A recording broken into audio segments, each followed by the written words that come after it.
Opportunity दी है, मैं अपनी जर्नी शेयर कर सकूं। बहुत नर्वस हूं मैं, पर आपने हुक्म दिया तो मुझे जरूर करना है आज। बहुत बहुत शुक्राना। पहले तो इतने हार्ड टाइम में, डिफिकल्ट टाइम में, कोविड के टाइम में सब संगत को ठीक रखने का, पूरा पूरा सबका ध्यान रखने का, गुरुजी बहुत बहुत आपका हर पल, हर मिनट, हर सांस के लिए शुक्राना है आपका। और मेरी जर्नी जो शुरू हुई थी वो मुझे एग्जैक्ट तो ईयर याद नहीं है, पर मैं 2009 में मेरा ख्याल है, क्योंकि जब हम और जर्नी जो शुरू कराई थी हमारी, मेरा नेफ्यू है, मेरे ब्रदर इन लॉ बिट्टू का बेटा है अंकुर, उसकी फियांसी हुआ करती थी दिव्या आंटी। तो वो आपके बड़े मंदिर में जाती थी, तो उसको देख के तो वो अंकुर को भी लेके जाया करती थी अपने साथ।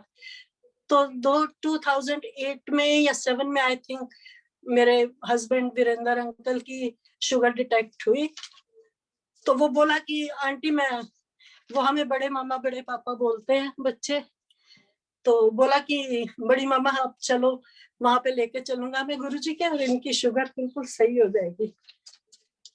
तो एक दो बारी बोला, 10-11 साल पहले की बात है, तो वो भी बच्चा ही था अभी, मतलब इतना बड़ा तो नहीं था कि, तो मैंने बिलीव नहीं किया। मैंने बोला कि ऐसे कैसे हो सकता है कि हम गुरुजी के जाएंगे और शुगर ठीक हो जाए। तो बोला आप चलो तो सही, वहां पे आप लंगर खाना, 4-5 लंगर खिलाऊंगा मैं बड़े पापा को, और फिर आप देखना सब ठीक हो जाएगा। तो पहले तो मैंने तो कहा नहीं, क्योंकि दिल्ली में बहुत चीजें ऐसी, गुरुजी बहुत सारे हैं, तो हम बिलीव करना, it's very hard to believe anybody.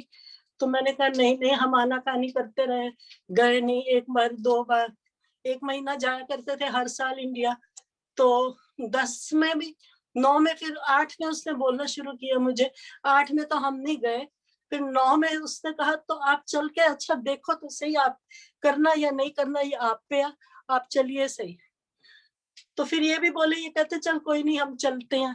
Virendra uncle बोले कि हम जाके देख लेते हैं, जाने का तो कोई नुकसान नहीं है ना। मैंने कहा चलो ठीक है। और हम 2009 में, और फिर उसने हमें पहले ही बताया कि ऐसा है कि 4 लोग वहां पे एक थाली में इकट्ठा लंगर करेंगे, और लंगर में कोई चीज छोड़नी नहीं है, चाहे वो मिर्ची हो, चाहे वो ज्यादा सॉल्ट है या स्वीट है, तो कुछ भी आपको उसमें छोड़ना नहीं है। तो मैंने कहा 4 लोगों के साथ कैसे खाना खाएंगे अंकुर, हम लोग सब बैठ के। तो बोला सभी खाते हैं बड़ी मामा वहां पे, आप चलो तो सही, आप देखो तो सही। तो वो वहां से मेरी जर्नी शुरू हुई, और हम वहां गए मंदिर, और मंदिर में मुझे बहुत बहुत अच्छा लगा जाके, कि बहुत शांति थी। ऐसा तो नहीं मैं कहूंगी कि मुझे कोई बहुत मिरेकल दिखाई दिया, या मुझे ओम, क्योंकि हमें कुछ पता ही नहीं था उनके बारे में कि क्या होता है, क्या देखना है हमें, कि ओम देखना है या किस कहीं कुछ देखना है। पर मुझे ये था कि थोड़ी शांति, पीस लगा मंदिर में जाके, और सफाई लगे कि बहुत अच्छे से ऑर्गेनाइज्ड है पूरी पूरी वहां पे, बड़ा अच्छे से वो सेवादार आपको सब दिखाते हैं, बिठाते हैं और सब करते हैं। तो हम गए, और मैं बोलूं कि आप पता नहीं किसके साथ हमारा नंबर आ जाएगा खाने के लिए। तो मैंने ऐसे मन ही मन में मैं बोल रही थी कि गुरुजी कि अंकुर, हम, मेरा विश है कि हम इकट्ठे ही खाना खा लेंगे तो अच्छा है। तो बोला अब ये तो हमारी मर्जी, ये तो जहाँ सेवादार आपको बोलेंगे वहां बैठना पड़ेगा बड़ी मामा। तो मैंने कहा चलो ठीक है, देख लेते हैं। तो उन्होंने हमारा नंबर, मेरा और अंकल जी का नंबर, हम एक ही थाली में थे दोनों, और उसकी जो दिव्या आंटी है उनकी मदर थी, और एक कोई और था। तो वहां जब मैंने देखा सबको लंगर करते हुए, कि थाली में, लंगर में वो ऐसे उंगलियां चाट चाट के पूरी की पूरी प्लेट जैसे कि साफ ही कर देते हैं वो, कि साफ करने की उसको जरूरत ही नहीं पड़ती, ऐसे वो लोग सब खाते थे। तो और साथ साथ में उन्होंने बताया कि लंगर की ये महिमा है मुझे। तो मैंने देखा कितने लोग कितने डेडिकेटेड हैं, और बड़ी बड़ी अच्छी फैमिलीज से लोग थे वहां पे, कोई ऐसा नहीं था, मतलब उस टाइम की बात है।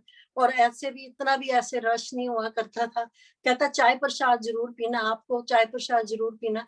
तो मैंने कहा फिर कितने बजे चाय प्रसाद कब मिलता? बोला पहले ही, लंगर से पहले मिलेगा। तो मैंने कहा ठीक है। तो मैं रास्ते में प्रेयर करती गई, हाय हमें चाय प्रसाद मिल जाए, अब हम जा ही रहे हैं तो इस चक्कर उसके लिए। तो तो जैसे हम गए, इतनी इलायची चाय की खुशबू, इतनी स्ट्रॉन्ग इलायचियों की खुशबू, चाय पी। मैंने कहा चाय तो यहाँ बहुत अच्छी मिलती है अंकुर। तो कहता हाँ बड़ी मामा, भी आप लंगर भी देखना, बहुत स्वाद होता है इनका लंगर। चलो लंगर करके हम घर आ गए। एक दो बारी गए उस साल हम। उसके बाद फिर हम अपना कनाडा वापस आ गए, अपने कामों में लग गए। तो कोई ऐसे ध्यान नहीं कि हमने गुरुजी को मानना है या ऐसे करना है। फिर 2010 में मेरी बिटिया की शादी थी दिसंबर की।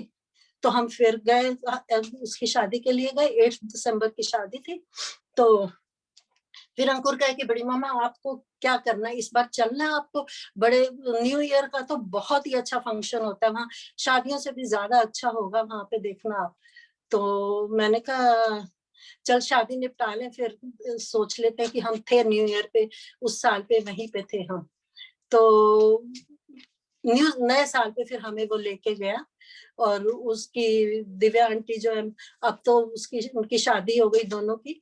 तो उसकी मदर दिव्या की, उनकी सिस्टर और अंकुर, मैं और मेरे हस्बैंड, हम सब गए। क्योंकि बच्चे भी तब तक मानते नहीं थे, हम गुरुजी को जानते ही नहीं थे, मानना तो दूर की बात थी कि हमें पता ही नहीं था। हम इतने साल दिल्ली रह के आए, हमें कहीं से पता ही नहीं लगा था उनका। तो जैसे ही हम नए साल पे गए, हम 11 बजे के करीब गए वहां पे, ऐसे पंडाल पार्किंग लॉट में कि शादियां भी क्या होती हैं, इतनी अच्छी डेकोरेशन, इतना अच्छा वहां पे सजाया हुआ था इन्होंने, सेवादार ने और मैनेजमेंट ने, कि मैं तो देख के मैंने कहा अंकुर ये कोई गुरुजी का ऐसे न्यू ईयर है। कहता आप अभी देखना सही, आगे आगे हर फंक्शन हर उस पे कैसे होता है यहाँ पे बड़ी मम्मा। तो हमने किया, हमने भी खाया। मेरे ख्याल गाजर का हलवा था। और ठंड के बहुत, वहां पे ठंड बहुत ही 31 को। पर उन्होंने बाहर ऐसे पैटियो हीटर, सारा अरेंजमेंट बहुत अच्छे से उन्होंने किया हुआ था। करके हम लोग अंदर हॉल में चले गए। पर हॉल भरा हुआ था, ऐसा कोई क्रेजी रश नहीं मैंने देखा उस टाइम पे। पर अंकल थोड़े से बहुत रश में घबराते थे। तो मैंने कहा अंकुर ऐसे 12 बजने वाले थे, जब 11:45 हुए हम वहीं पे रहे। और 11:45 हुए तो मैंने कहा ऐसा करते हैं, तुम लोग अंदर रहो, दोनों बच्चे और उनकी मम्मी भी, और हम लोग बाहर सीढ़ियों पे, जहां से हम एंटर होते हैं उनके दरबार में, गुरुजी के बड़े मंदिर में, हम वहां पे, मैं बैठ गई और अंकल को बिठाया। तो अंकुर ने मुझे स्पेशली बोला कि बड़ी मामा जब 12 बजेंगे यहाँ ढोल बजेंगे, देखना ढोल नगाड़े, और खूब डांस होगा पंजाबी गाने पे। आप लोगों ने भी खड़े होके, जहां भी खड़े होगे, जैसे भी करना, दोनों जने आप जरूर कर लेना थोड़ा सा। तो मैंने कहा चलो ठीक है, बहुत अच्छा, कोई नहीं, हम कर लेंगे। तो 12 बजे मंत्र जाप हुआ वहां। उसके बाद इतनी रौनक जो मैंने आज तक कभी कहीं शादियों में भी नहीं देखी। इतने ढोल नगाड़े जोर जोर से। और हमें 1 बज गया, वहीं पे बच्चे अंदर थे और हमने मत्था टेका शिव जी, क्योंकि शिव जी की पूजा मैं पहले से करती थी, पर मुझे पता नहीं था कि ऐसे मुझे बाद में भी शिव जी के भक्त मिलेंगे, ऐसे कि महाशिव ही हैं गुरु जी। तो मैं करा, चलो हम खाया पिया अपना आ गए, घर आए। न्यू ईयर बहुत अच्छे से हुआ। अगले दिन फिर हमारी जनवरी में 15-16 जनवरी को हम फिर वापस आ गए। उसके बाद फिर अपने कामों में लग गए। तो पर मुझे वो सीन जो था गुरुजी का, वो मेरे नजरों से, मतलब मेरी आंखों से जाता नहीं था। कि नया साल मैंने किसी मंदिर में कहीं भी इतना सेलिब्रेट करते हुए नहीं देखा था जो मैंने वहां पे गुरुजी के मंदिर में। और पंजाबी हैं हम, तो पंजाबी पे सारे भंगड़ा डाल रहे हैं वहां पे, और ऐसे, और सबको विशेष ब्लेसिंग्स मिली उन्होंने जब अनाउंसमेंट की। तो फिर आ गए हम 10 में, 10 के बाद 11 में आ गए। तो 11 में मेरी बिटिया है, मेरी उसकी शादी हुई थी 9 में। तो वो बोली कि यहाँ कनाडा आई, वो तो बोली कि मुझे ऐसे डॉक्टर ने बोला कि मुझे कंसीव करने में मुश्किल होगी, क्योंकि मेरी पॉलीसिस्टिक ओवरीज है और मेरी सर्जरी होगी मेरी। मैंने कहा कोई बात नहीं, it's not a big deal, तो होगी तो जाके करा लेना आप, और फिर देखो। वो यहाँ से गई संगत जी, और उसने मुझे 2 महीने में बोला कि मैं प्रेग्नेंट हूँ। तो मैंने कहा अच्छा तूने जाती सर्जरी करा ली? तो बोली नहीं, मैंने सर्जरी तो कराई नहीं मम्मी, पर मुझे, मेरी एक नीस है जो कि बहुत गुरुजी को मानती है, डिवोटी है बहुत उनकी। तो कहती उसने मुझे कहा कि तू गुरुजी का नाम ले, जहाँ मैं लेके गई थी मामू मामी को, और देखना तुझे कोई जरूरत नहीं पड़ेगी किसी चीज की भी। तो वो शी गॉट प्रेग्नेंट और उसने वहां बड़े मंदिर जाना शुरू कर दिया। तो प्रेगनेंसी के दरमियान उसको जेस्टेशनल डायबिटीज हो गई बिटिया को, जबकि कोई शुगर नहीं थी उसको, कुछ नहीं। और वो जाया करती थी, मंदिर जाना शुरू हो गई हफ्ते में एक बार ही, तो जरूरी उसका रूटीन बन गया था कि उसने जाना ही था। तो बोले जब जब मैं वहां जाती थी उस टाइम पे वहां पे सत्संग शेयर हुआ करते थे बड़े मंदिर में भी। 11 में उसकी डिलीवरी, 11 की बात है, मैं तो थी नहीं वहां गया। तो बोली कि जब जब मम्मी मैं जाती हूँ, वो मुझसे शेयर करती थी कि जब मैं जाती हूँ वहां पे डायबिटीज का ही चल रहा होता है, और वो कहते हैं कि मीठा खिला के, मीठा खाने से शुगर ठीक हो जाती है सबकी। तो कहती मैं बहुत, मेरे आगे भी लड्डू आ गए एक दिन चाय प्रसाद के साथ। अब मैं डबल माइंडेड, मैं सोचूं कि मैं इसको खाऊं कि नहीं खाऊं, खाऊं नहीं तो फिर शुगर बड़ी आएगी, फिर मैं, मुझे डांटेंगे मेरे इन लॉज, हस्बैंड मेरा डांटेगा, अंकित उनके अंकल का नाम है, कि वो कहेगा फिर तू वहां जाती है और मीठा खा के आ जाते हो और फिर चक्कर पड़ जाएगा ऐसे कोई। और कहती मम्मा एक दो बार मैंने देखा, मैंने वहां मीठा जितना मर्जी मीठा खाया, कड़ा प्रसाद भी खाया, और उसके बाद मैंने जो मिठाई मिलती थी, लड्डू बर्फी जो मिलता था मैं खाती थी, और अगले दिन शुगर चेक करती थी और मेरी शुगर बिल्कुल ठीक होती थी। शुक्राना गुरुजी, जय गुरुजी बहुत बहुत। तो कहती फिर पूरी प्रेगनेंसी में जाती रही और मेरी शुगर, मुझे कोई प्रॉब्लम नहीं हुई। उसकी डिलीवरी के टाइम मैं गई नवंबर में, तो she is blessed with a son, उसके बेबी बॉय हुआ और बिल्कुल ठीक ठाक, कोई उसको दिक्कत नहीं हुई, कोई कुछ नहीं हुआ। जबकि डॉक्टर्स ने बोल दिया था कि पहले सर्जरी होगी तुम्हारी, तभी तुम्हारे कंसीव होगा। चलो तब से मुझे भी थोड़ा, उनमें उनका बच्चे मांगते हैं तो कुछ तो है, पढ़े लिखे बच्चे हैं, ऐसी बात नहीं है। तो हम भी थोड़ा थोड़ा जो, ऐसे तो नहीं कि सरेंडर कर दिया था उस टाइम पे, पर यह था कि हम इंडिया जाते थे जैसे हर साल, तो हम बड़े मंदिर मत्था टेक आते थे, लंगर खाते थे। जैसे महीना रहे तो एक बार टाइम मिला तो एक बार, नहीं तो वो मंडे के मंडे जाया करती थी, उसके साथ चाय प्रसाद समोसा मिलता था, और एक बार ब्रेड पकौड़े मिले तो हम खा के और अपना आ जाते थे। उसके बाद उसके दूसरा बेटा हुआ 2015 में। यस आई एम 6 years का है। तो she is blessed with 2 sons with the grace of Guruji only, क्योंकि डॉक्टर ने तो बोल दिया था सर, और दूसरा बेटा भी कोई सर्जरी की जरूरत नहीं हुई, कुछ नहीं उसको प्रॉब्लम हुई। उसके बाद हमें पता तो लग गया था कि गुरुजी का, पर ऐसा नहीं था कि हम बहुत डिवोटी हो गए। और क्योंकि मैं मंदिर भी जाया करती थी हर संडे को, बाबा जी के भी, माता के मंदिर, सबको अपना मत्था टेकना, नमस्कार करना और ये सब करना, और सब चलता रहा। 2013 में मेरी दूसरी बिटिया के बेटा हो गया, और 14 में हम गए उन्हीं अंकल की, उसी नेफ्यू की मेरी शादी थी, जिन्होंने हमें जोड़ा था गुरुजी के साथ, दिव्या आंटी ने। उनकी शादी पे गए तो हमने प्रिया की भी एंगेजमेंट की, और 15 की इसकी हम शादी रख के आए उस टाइम पे, गुरुजी के मत्था टेक के और आ गए हम। 15 में तो शादी का, क्योंकि उस जो सन इन लॉ है मेरा, वो न्यूजीलैंड से आना था, तो इमिग्रेशन के लिए थोड़ा टाइम लग रहा था, तो फिर इसकी शादी हमें थोड़ी पोस्टपोन करनी पड़ी, और शादी हमें इसकी रखनी पड़ी 16 में। और उससे पहले था कि क्योंकि हम गुरुजी के यहाँ गए थे, तो प्रिया ने अनुज अंकल से ऐसी बात की कि वहां पे तो बहुत अच्छा मंदिर है ऐसे है, और अनुज अंकल भी जुड़ गए गुरुजी से कि यहाँ सत्संग नहीं होते एडमिंटन में। तो अनुज अंकल ने बोला ले सत्संग होते हैं, तुम चलो। तो हमने जो पहला सत्संग गुरुजी का अटेंड किया एडमिंटन में, वो हमारा मुकुल अंकल के घर था। उस टाइम पे बहुत संगत होती थी और बहुत अच्छे सत्संग, डिवाइन सत्संग थे सब जगह। हर कोई हर वीक, हर सैटरडे संडे 16, 17, 18 में सत्संग हुआ करते थे। तो हमने भी सत्संग में जाना शुरू कर दिया। और मुझे याद है हम उश्मीत अंकल के घर एक दिन सत्संग था बेसमेंट में, तो बाद में सत्संग के बाद हम बैठे तो मैंने ही बोला उनको कि अगर हमें कभी सत्संग कराना हो तो हमारे पास तो कुछ है ही नहीं है, ना कोई स्वरूप है, ना कोई गद्दे, कोई चीज नहीं है। तो वो बोले नहीं, हम ऐसे बना रहे हैं एसोसिएशन और सब कुछ हम वहां से लिया करेंगे।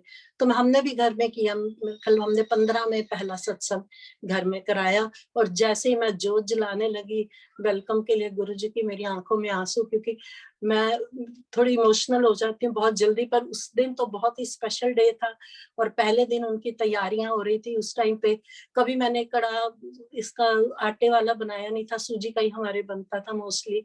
तो मुकुल अंकल, निधि निधि आंटी और अजय अंकल और प्रिया आंटी और अनुज चाची सब लोग पहले दिन शाम को आए। तो ऐसे लग रहा था माहौल कितना अच्छा, कितनी खुशी की लहर है घर में, और बहुत अच्छे से सत्संग वो भी हुआ। उसके बाद 16 में प्रिया गॉट मैरिड, अच्छे से हम आ गए, सारी रिस्पॉन्सिबिलिटी हो गई। तब उसकी इमिग्रेशन होनी थी, आदि जो सन इन लॉ छोटा आदि अंकल की। तो 16 में हमें था कि अक्टूबर नवंबर तक वो आ जाएगा, क्योंकि ऑलरेडी हम वेडिंग भी पोस्टपोन कर चुके थे कि जल्दी हो जाएगा इसका।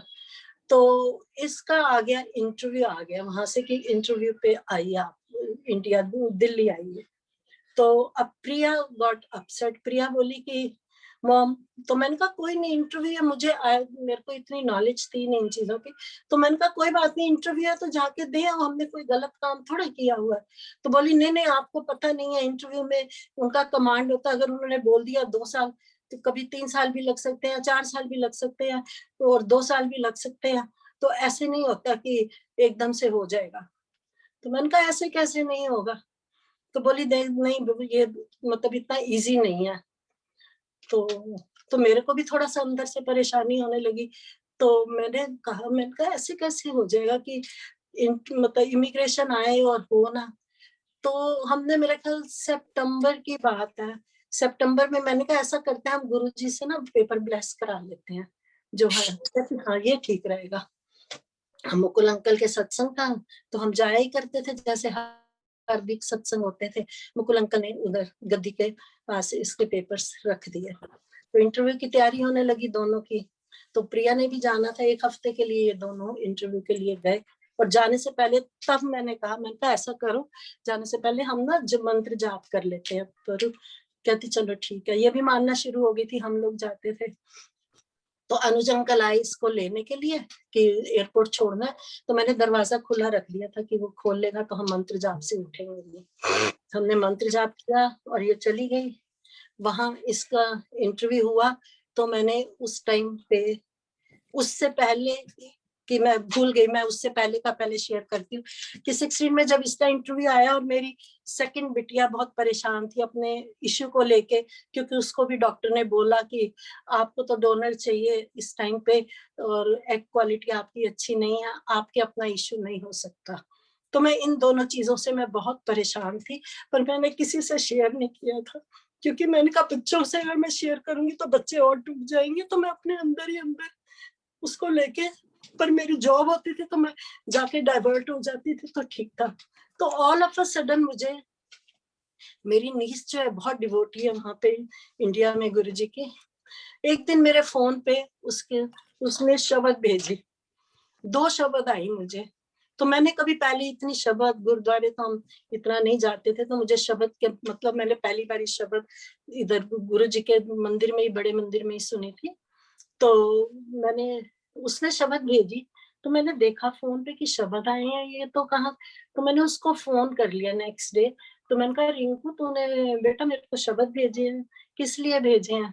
तो बोली मामी ऐसा है कि आप, मेरे को ना मैसेज आया गुरु जी का कि आप बहुत परेशान हो, तो उसको तू शब्द भेज और वो सुन के उसको बहुत अच्छा लगेगा।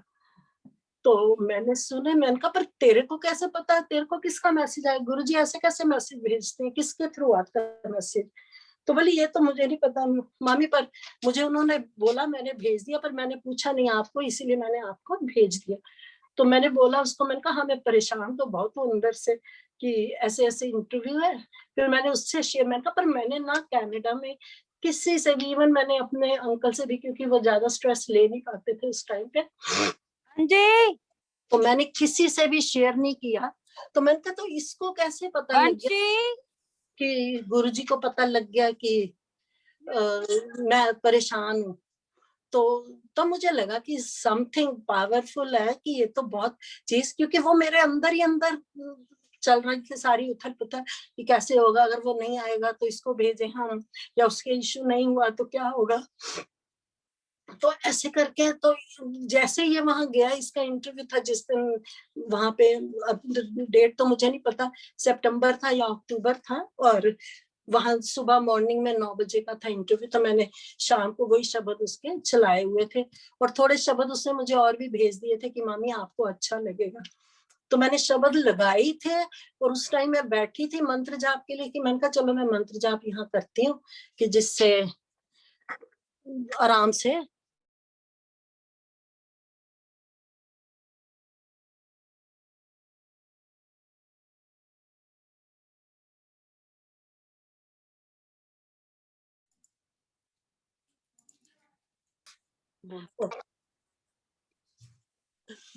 सॉरी संगत जी, मेरा वो फोन बीच में किसी और की कॉल आ गई थी, तो आप सबको थोड़ी बीच में रुकना पड़ा।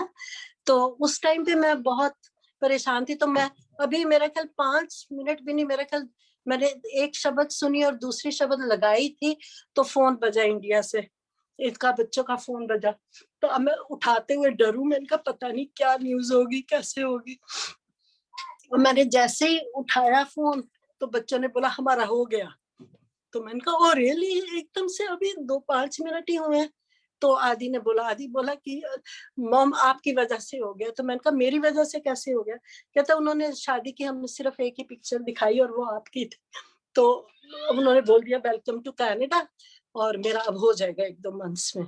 तो गुरु जी का शुक्राना किया। और उस टाइम मेरी शब्द चल रही थी कि कट गई अंधेरी रात वाली शब्द मैंने लगाई हुई थी।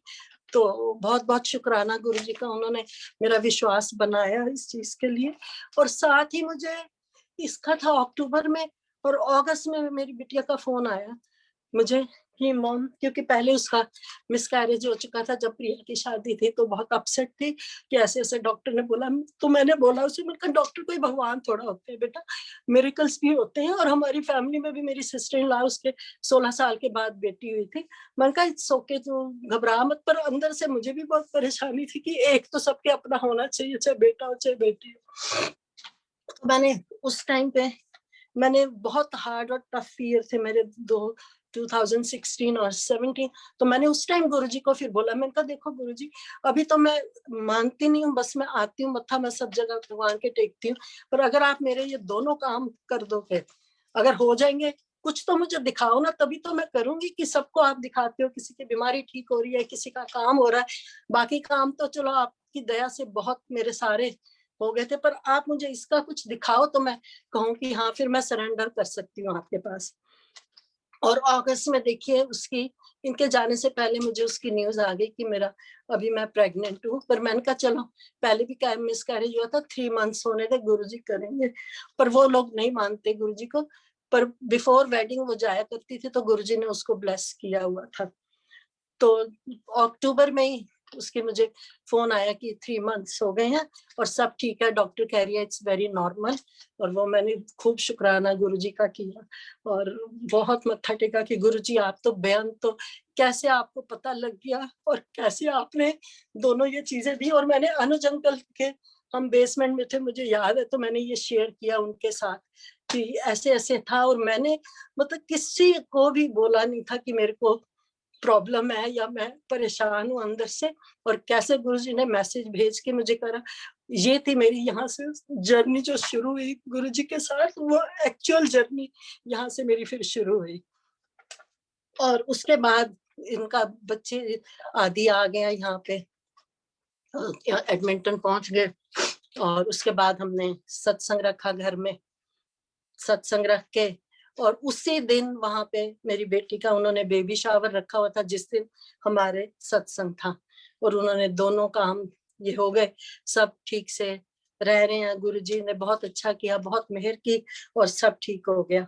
उसके बाद 18 की बात 18 की बात है कि जब आदि भी यहाँ रहा, जनवरी में आ गया कनाडा, और उसके बाद ये दिसंबर तक रहा।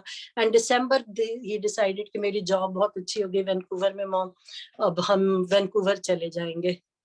तो मुझे फिर एक झटका लगा कि क्योंकि अंकल का तब तक 17 में मैंने इंडिया में उनके टेस्ट कराए थे, तो उन्होंने वहां बोला था कि इनको पार्किंसन है, पर यहाँ के डॉक्टर्स कोई बोलते नहीं थे, क्योंकि दे सेड कि it's very hard to define कि पार्किंसन है कि डिमेंशिया है।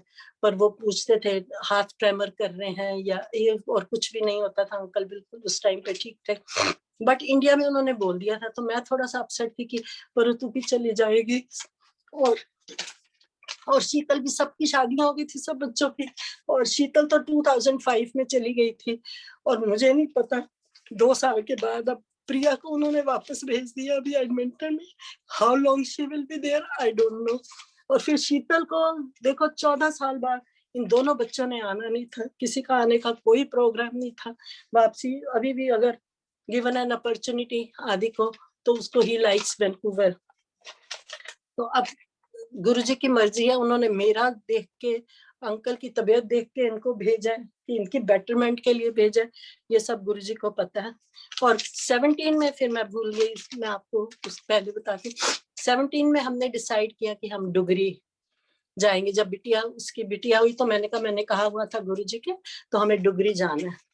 तो हम डुगरी गए, वहां बहुत अच्छा था, बहुत रश था। मेरे बच्चों ने अरेंज कर दिया, जो मैंने बोला हमें जाना है, इस बार मैं जाके जाऊंगी डुगरी, बहुत जरूरी है मुझे दर्शन करने और देखना है उनका गुरु जी का स्थान, कहाँ से वो आए थे। चलो ठीक है, उन्होंने सब अरेंज किया। तो मैंने उन्हें बोला कि सुबह जाके शाम आएंगे, तो बोला नहीं मोम आप एक दिन वहीं रुकना। तो उन्होंने हमें ओवरनाइट हम रुके, अगले दिन हम गए। वहां पे बहुत रश, मई जून की गर्मी थी। जून में आई थिंक जून 1 संडेज कोई जैसे खुलता है एवरी मंथ, तो हम गए तो बहुत गर्मी, और अंकल थोड़े जैसे ठीक उतने, तबीयत तो ऐसे खराब नहीं थी, चलते फिरते थे। तो हम गए तो बहुत गर्मी, ये भी कहें बहुत गर्मी है। और वहां हमें एक कजन हमारे सेवादार हैं जो मिल गए, तो बोले वो वीरेंद्र की ऐसी हालत, ये तो मेरे से भी अच्छे हुआ करते थे। तो मैंने कहा ऐसे ही है, थोड़ी तबीयत ठीक नहीं भैया उनकी। तो और बैठने को कोई जगह नहीं थी, जमीन पे वो बैठ नहीं सकते थे। तो उन्होंने पता नहीं कहीं से अरेंज एक स्टूल करके दिया कि आप इधर बिठाओ इनको। तो मैंने वहां पे उन्हें बिठा दिया, और ऊपर मत्था टेका है, सब करके आए। और ऊपर मुझे जगह मिली, मैंने वहां रिक्वेस्ट की, बड़े अच्छे दर्शन किए डुगरी में मैंने। तो मैंने बोला कि 5 मिनट अगर मैं बैठ जाऊं, अंदर हॉल में बैठने नहीं दे रहे थे, तो उन्होंने जगह बना के मुझे बिठा दिया वहां पे। और जब मैं नीचे आई तो अंकल से बिल्कुल भी खड़े नहीं हुआ जा रहा था, चला नहीं जा रहा था। He was so tired, back pain हो रही है उनको। और वो हमने, और लंगर में भी वहां इतनी पब्लिक थी, इतनी पब्लिक थी मैं बता नहीं सकती। और करते करते हमें लंगर सब करते करते मेरे ख्याल 3 बज गए। और इन्हें हम पकड़ पकड़ के लाके हमने इन्हें गाड़ी तक बिठाया। और वो भी बोले ड्राइवर की इनकी बाबूजी ठीक नहीं लग रहे। मैंने कहा नहीं, अभी थक गए होंगे तो ठीक हो जाएंगे। अब वो पता नहीं इंडिकेशन था गुरुजी का डुगरी में कि मुझे ऐसे प्रॉब्लम आने वाली है मेरे अंकल को। उसके बाद हम घर आ गए, 2 दिन आराम करा और अंकल बिल्कुल ठीक हो गए। फिर हमारा इंडिया वापस आने का टाइम हो गया। तो हम जिस दिन आना था, तो बच्चे मिलने आते हैं, तो वो वाली नीस मेरी जो, जिसने मुझे भेजे थे, शब्द भेजे थे, वो भी मिलने आई। तो उसने कुछ बांधा अंकल के कलाई पे। तो बोली मामी अभी पूछना मत मुझे कुछ भी। तो मैंने कहा ठीक है। कहती जब आप पहुंच जाओगे ना तो मुझे फोन करना, तो मैं आपसे बात करूंगी। तो मैंने कहा कोई नहीं, मैं तेरे पे पूरा विश्वास करती बेटा, इट्स ओके। हम आए, कोई हमें दिक्कत नहीं हुई रास्ते में। मैं पूरा, जब एडमिंटन हम पहुंच गए आके, तो 2 दिन बाद मैंने उसको मैसेज किया हम पहुंच गए हैं, बच्चों ने बताया। तो बोली कि मामी मुझे गुरुजी ने बोला था कि हो सकता है मामू को दिक्कत ना हो रास्ते में और मामी परेशान ना हो, इसलिए तू ये उनके हाथ पे जाके उनको ये दे देना, जिससे कि वो ठीक ठाक पहुंच जाएंगे कनाडा। चलो, मैं इनका बहुत शुक्र है गुरु जी, आपने हर जगह हमारा साथ दिया, हर मोड़ पे। हालांकि हमने सरेंडर बहुत बाद में किया, पर जब आपकी मर्जी होती है आप तभी शरण में लेते हो और तभी सरेंडर करता है इंसान। तो वो हुआ, 18 बीता है, अंकल ठीक थे, मैं भी अपने काम पे लग गई, बच्चों का भी सबका ठीक हो गया था। परु का वैंकूवर जाने का टाइम था, तो मैं सोच ही रही थी। तो इतने में हमें परु की तो डिसीजन 17 में ही हो गया था, नवंबर दिसंबर में आदि चला गया था। तो सोनो जो मेरी एल्डेस्ट डॉटर है शीतल, तो उसका कोई प्रोग्राम नहीं था। 2005 में उसकी शादी हुई, वहाँ उनका आने का कोई चक्कर नहीं था। तो जनवरी में उसने मुझे, जनवरी और फरवरी में बोला कि हर्ष अंकल का, उनके हस्बैंड हर्ष है, उनकी पीआर आ गया, तो मम हम आएंगे समर तक, हम लोग मूव हो रहे हैं। तो मैंने कहा जय गुरु जी, वो जा रही है तो आपने एटलीस्ट, मैं अकेली नहीं हूँ कि आपको पता है कि मुझे कोई चाहिए इस टाइम पे। चलो, अब दोनों बच्चे हैं मेरे पास इस टाइम पे। और गुरुजी ने 18 में जब 19 में जब अंकल एडमिट हुए, उससे पहले हम 15 दिन यूरोप घूम के आए, दोनों ट्रैवल कर रहे थे, अंकल भी ठीक ठाक थे, पर हाँ मोबिलिटी कम थी। व्हीलचेयर पे हम व्हीलचेयर हायर कर लेते थे हर जगह की, जिससे वो जा चल सके और पहुंच सके हर जगह। और उसके बाद हॉस्पिटलाइज के बाद हॉस्पिटल में भी मैं सारा दिन उनको लॉकेट गुरुजी का तो पहनाया ही हुआ था। मेरी बिटिया भी वहां इंडिया से आई, ब्लेस्ड वहां से करा के जल लेके आई कि इनको पापा को, क्योंकि वो भी बहुत मानती है गुरुजी को, और मैं तो अब मानती हूँ, उनको सरेंडर कर ही दिया। हाँ, पर ये है कि कभी हम इंसान है, कभी डामाडोल हो जाते हैं, पर उसको लड़ने की शक्ति जो है, पॉजिटिविटी, वो 18 के 17 तक सब कुछ हो गया, सब हो गया। तो 18 में फिर मैं, जब अंकल की तबीयत थोड़ी सी लगा कि खराब होने वाली है, तो मैं कई बार ही बैठ के रोया करती थी अपने आप कि क्या हो रहा है, ये क्यों हो रहा है, कि सब कुछ ठीक गुरुजी आपने कर दिया। बहुत बड़ी जिम्मेवारी थी मेरी, जो आपने बहुत अच्छे से निभाई है और करी है, और हमें पता भी नहीं लगा। 4 बच्चों की कैसे यूनिवर्सिटीज, कैसे हमने शादियां की, हमें कोई आइडिया नहीं, और कोई हमें किसी से किसी तरह की कोई प्रॉब्लम नहीं, और बच्चे भी, परिवार भी बहुत अच्छा दिया गुरुजी आपने। उसके बाद मैं बहुत रोया करती थी अपने आप, कई बार रातों को रोना मैंने। पर उसके बाद मैंने फिर, जैसे मैं सत्संग भी जाती थी तो बहुत रोती थी, तो मुझे अपने आप में गुरुजी कई बार खराब लगता था कि मैं किसी के घर में खुशी का सत्संग है, किसी के कोई होता है, तो मुझे लगता था कि लोग कहेंगे कि ये पता नहीं देख रहे हैं मुझे कि ये रोती रहती है, और कोई कंट्रोल नहीं होता था। मैं बहुत कोशिश करती थी और मैं बोलती थी कि मुझे बिल्कुल नहीं रोना इस सत्संग में, मैंने बिल्कुल स्ट्रांग रहना, पर नहीं हो पाता था। या तो गुरुजी मेरी नेगेटिविटी निकाल रहे थे, और ऐसे करके उन्होंने मुझे, उसके बाद क्या हुआ, मैंने सत्संग भी बिल्कुल छोड़ दिया जाना कहीं भी, कि मैं नहीं जाना। और उससे क्या था कि मुझे और नेगेटिविटी आने लगी। फिर एक दिन बच्चों ने कहा, और एक अंकल, जो लास्ट सत्संग था अंकल, क्योंकि फिर कम जाया करते थे मोबिलिटी के इश्यू से, तो अंकित अंकल और मीनू आंटी के था लास्ट सत्संग, जब वो खुद बोले कि नहीं मुझे जाना है, और वो गए वहां पे, अटेंड किया, सब किया उन्होंने। उसके बाद से फिर वो सत्संग पे नहीं जा पाए, पर अभी भी गुरुजी ने उन्हें कैसे संभाला हुआ है। जब भी उन्हें कोई, उन्होंने कुछ कहना होता है, बात करते हैं, वो बोलते हैं, तो ओम नमः शिवाय उनके मुंह से निकलता है हर टाइम। और गुरुजी की मैंने को लॉकेट तो पहनाया ही हुआ है, और हर टाइम मैं इतनी जय गुरुजी की बोलते जाऊं। उन्होंने मुझे इतनी पॉजिटिविटी, इतनी स्ट्रेंथ दी कि मैं इस चीज को, पहले तो मुझसे एक्सेप्ट ही नहीं होता था कि ही इज सिक। मुझे 6-8 महीने कम से कम लगे। कोई आता था घर में तो मेरे आंसू ही नहीं खत्म होते। कोई ऐसे भी पूछ लेता था कि अंकल ठीक है, तो मेरे तो आंसू, मुझे लगता था कि मैं कहीं भी जाती हूँ लोग मुझे यही पूछते हैं, और मेरे आंसू खत्म ही नहीं होते थे घर आके कि मैं क्या करूं, कैसे करूं। पर उसके बाद मुझे ऐसे लगा कि मुझे इतनी स्ट्रेंथ उन्होंने, इतनी पॉजिटिविटी दी हुई है अंदर, और कैसे उन्होंने इस टाइम उन्हें संभाला हुआ है ये उनको ही पता है। मैं कुछ नहीं कर सकती। जितनी मेडिसिन है, जो बेस्ट एफर्ट्स वो मुझसे करा रहे हैं, मैं कर रही हूँ। उनको ही पता है क्या करना है इस टाइम पे, कैसे करना है। मेरे कुछ नहीं, और मैं बड़े अच्छे से उन्होंने संभाला मेरे अंकल को, कि जैसे अभी 2 साल होने वाले हैं अगस्त में उनको हॉस्पिटल से हमें आए, पर मुझे ऐसा कुछ नहीं, उससे बेटर ही हॉस्पिटल में थे। जैसे वो जितनी सिचुएशन बैड थी उससे बेटर ही हुए हैं। और इतना भी गुरुजी रखेंगे तो मैं बहुत शुक्रगुजार हूँ गुरुजी की। और जैसे जो कराएंगे, वो जितना कराएंगे वो करेंगे। बहुत बहुत शुक्राना है उनका। बस यही है मुझे कि गुरुजी पहले मेरे साथ चलते थे। अंकल हर जगह, हर सत्संग पे पहले मैं जाती थी, गुरुजी को भी मत्था टेकना, तो मेरी आंखों में आंसू आते थे बहुत। अब क्या है, अब मैं, मुझे आंचल आंटी ने भी बोला, आंटी आप में बहुत चेंज दिखता है, जब भी आप आते हो गुरुजी को माथा टेकते हो, स्माइल करते हो, बैठते हो। इसमें मैं एक चीज भूल गई, एक सत्संग मुझे और शेयर करना है।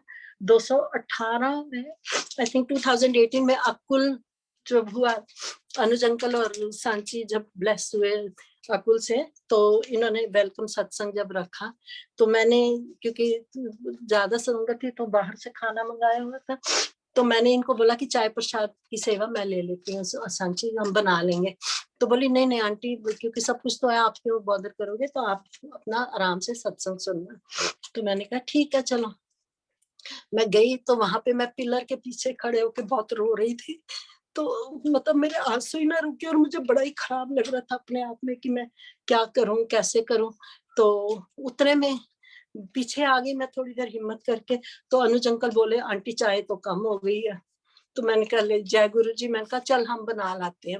मैं, प्रिया आंटी और हमारे साथ अंकित अंकल आए घर पे, तो मैंने कहा मैं फटाफट बनाती। मैंने कहा देखा, उन्होंने लिखी हुई थी कि मैंने ही सेवा बना चाय की लेनी थी, और या फिर उन्होंने मुझे रोने से की पॉजिटिविटी देनी थी कि तू घर जाके ये कर, डाइवर्ट करा उन्होंने।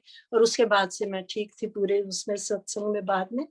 तो ऐसे गुरु जी हैं हमारे, जो कि हमें कैसे कैसे चीज कराते हैं और कैसे करते हैं, और उनके जगह हर सत्संग में कहीं ना कहीं उनकी प्रेजेंस, ओम में या त्रिशूल में। इवन मैं कई बार कहती थी कि गुरुजी हमें तो दिखते नहीं है, हमें देखना नहीं आता, हमें पता नहीं लगता है क्या करें, हम कैसे करें। पर अब मुझे पता लग गया है कि कैसे देखना होता है, कैसे करना है।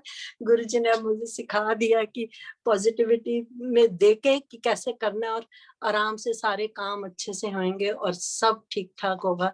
शुक्राना गुरुजी आपका बहुत बहुत, पल पल हर सांस के लिए, हर दिन रात के लिए बहुत बहुत शुक्राना है। आपने आज मौका दिया मेरे को सत्संग शेयर करने का, और इतनी हिम्मत दी है कि मैं, फिर भी इमोशनल तो मैं हुई हूँ, पर मैं इतना भी नहीं रोई कि मेरा ख्याल कि ज्यादा। गुरुजी ने मेरे को बहुत स्ट्रेंथ दी है, बहुत हिम्मत जुटाई है मैंने आज सत्संग शेयर करने के लिए। थैंक यू गुरुजी, बहुत बहुत शुक्राना आपका। हर पल, हर मिनट, हर चीज के लिए शुक्र है आपका दाता।